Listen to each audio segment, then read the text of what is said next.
Yeah, so we caught a really early flight this morning out of Austin, and it's been a little while since I've flown, actually more than 2 years, but I used to fly quite a bit. I'm real familiar with going through TSA, and especially of opting out of the body scanners and getting the pat down.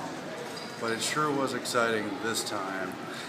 Very memorable because of all the tactics, and I recognize them, that I've seen them. I've seen TSA agents acting that way time and time again at different stops, and yet because I hadn't flown for a while, the attitude was all new. And we waited in line. It's very crowded. People are obviously treated like cattle. It's not that crowded behind us, but in Austin it was pretty crowded this morning. And people are processed like it's an Auschwitz camp through these body scanners as they go through the crowd, go through the body scanner. Well, we come up to it, and of course we opt out.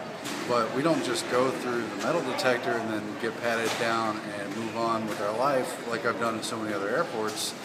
We were isolated on this rubber mat in front of everyone while they were processing through. It made it feel like we had done something wrong just because we opted out, which is incredible because that's your right. Even the TSA, the government, Homeland Security, they admit that's your right to opt out of it. It's also your right to film the TSA, but they don't let you feel that way. We put all our stuff, we shoot videos, so we travel with a lot of electronics, laptops, computers, cameras and stuff, and all those have to be put out in bins, and they got real frustrated because we had 6 bins in our 2 or 3 bags, and it was clogging up the whole thing. But we weren't allowed to touch our stuff. We had to wait there for like 5 or 10 minutes, and they kept saying, we'll get to you when someone has time, when the agent has time. And everyone else, they're good cattle because they just go through the body scanners. But something's wrong with us because we opted out. Even though that's our right, and it's still a security screening, it's still ridiculous. None of these people are threats. They're all being treated preemptively like they've committed a crime. But the whole tone of the thing changed. I'll let Melissa tell the story in a second. When one of the ladies going through the body scanner stopped to ask, why are you standing on that mat? I told her, I'm opting out because I don't want to go through the radiating body scanners. I don't want the violation. And that's when the tactics kicked in, because right behind me, some agent heard that and picked up on it and decided to do that thing where they shout real loud and try to embarrass you. Oh, the radiation. I guess he's an Alex Jones fan. Well, that's right. The irony of naming Alex Jones, because we're supposed to feel so weird and isolated at opting out instead of, oh, we have someone who wants to be treated like a human and not be processed through the cattle chute and have their body looked at by people who amongst them are perverts and just, the whole deal. But they have this tactic where they shout out, oh, look, ha ha ha, other agent. They believe there could be radiation. Oh my gosh.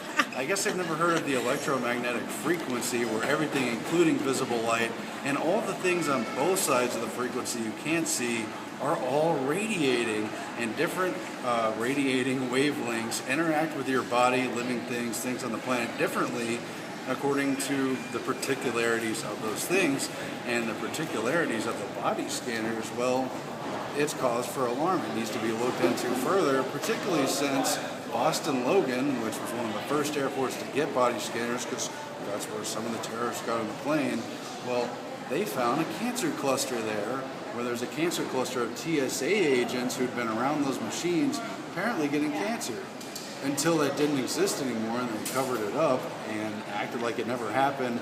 And then from what I can gather, obviously trained their TSA agents that that's a myth, that never happened, there is no radiation. Laugh at people who say there is radiation.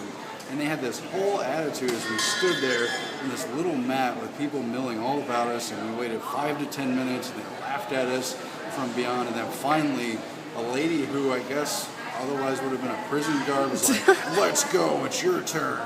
And called Melissa through the gate. Oh, she was just lovely. From the beginning, it was like, oh, I can't believe this. I have to take time out of my day for your opt-out. Because that's your right. You can just choose, or you can have the pat-down that's invasive, or the body scanner that's invasive. I don't think anyone has touched that woman don't tell people in a long time. that that's your right to opt out. They don't advertise it. There's not a sign that says, by the way, and if you do it, they treat you like you're a piece of crap and try to make you embarrassed by saying things and doing the loud tactic and making you stand there. And so my person, before he got to doing the pat down, decided to check each and every piece of my camera equipment, everything we had, the laptop with his explosive scanner, ran it through his fancy machine, and it was all like... While he complained about how many things we had. They got 500 things here. You want to check yours? Oh. Yeah.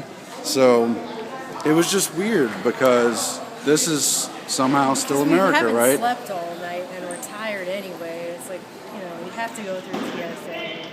It stinks, but it's almost as if they took a class in how they actually went to a 5th grade classroom where all the bullies were put together to teach them how to act like bullies on a playground. It was ridiculous.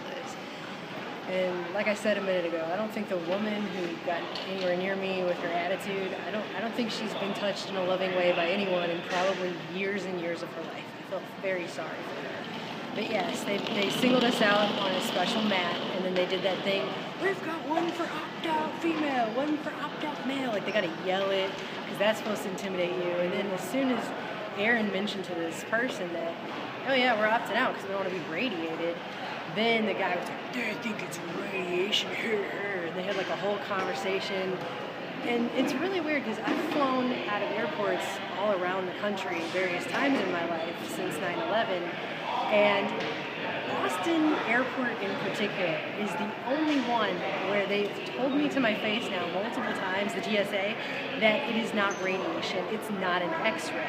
So because it's not an X-ray, which is like this much of the entire spectrum, and all that you can see in the visible part of the spectrum is this much, because it's not an X-ray, it doesn't have any effect on you. It's like the machine is powered by some magical fairy, TSA, national security dust, that somehow tells them.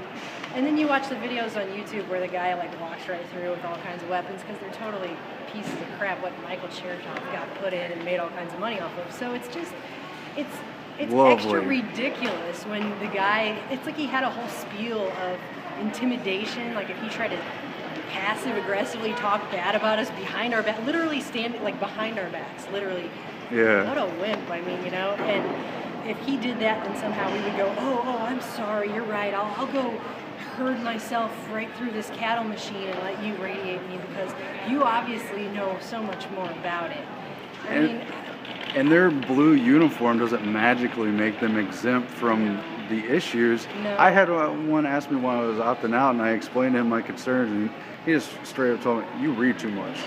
You read too much. That was great. I remember that. So that was a couple years back. if you actually read scientific studies about, I don't know, EMF, it's like airports are magical places where reality doesn't exist and all these frequency waves that are bouncing off everyone. I mean, there's a diner we just passed down here where there's iPads at the tables for you to order your food on because they're going to replace everybody's jobs. And there's giant plugs for you to plug in your electricity thing on the table, basically right up almost at head level. So you can just sit there with your iPad on one side of your head, a plug on the other, and just be radiated the whole time you eat. After you've gone through the TSA radiating body scanner, it's like, I don't know. But you know what occurred to me? That was so silly. They were so annoyed just that we had opted out and dared to take their time. Think so about mad. it though. People are so used to it now. I just giggle. I was giggling, and I don't think that helped. What would happen? I was just smiling and giggling because I thought it was like they got mad and they wanted to feed off us getting upset. And when that didn't happen, we just kind of sat there smiling like, this is so ridiculous. You are so ridiculous. Your fake authority does not affect me, sir and madame. Then it was like they almost kind of deflated or something, and eventually they were just like, fine, leave. Because they, but they wanted to make like an example. Because the truth is, if 10 more people behind us did the same thing we did, it would have shut down the whole line, delayed things. I mean, it would have and then they would stop treating people like crap. They wouldn't be able to do this to people anymore. So, because it's still a business underneath it all. And this is the illusion of security. And if even a fraction of people said, no, I opt out, it would take so much of their time, they would reformulate their entire business plan. This was a practiced act, what they did to us, though. It was definitely a practiced act intimidation of, like, I'm going to yell one thing and someone else is going to hear it and they're going to yell back and it's going to be a whole thing. It's like a prison thing, like when you first come to prison and they tap on the bars to scare you. That's what I guess it was supposed to be like. I mean, it just didn't work because, come on.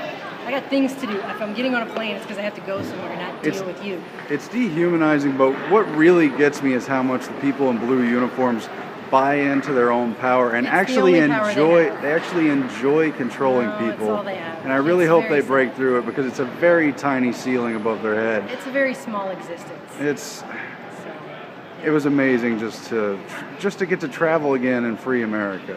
it's gotten so much worse since the last time I was on a plane.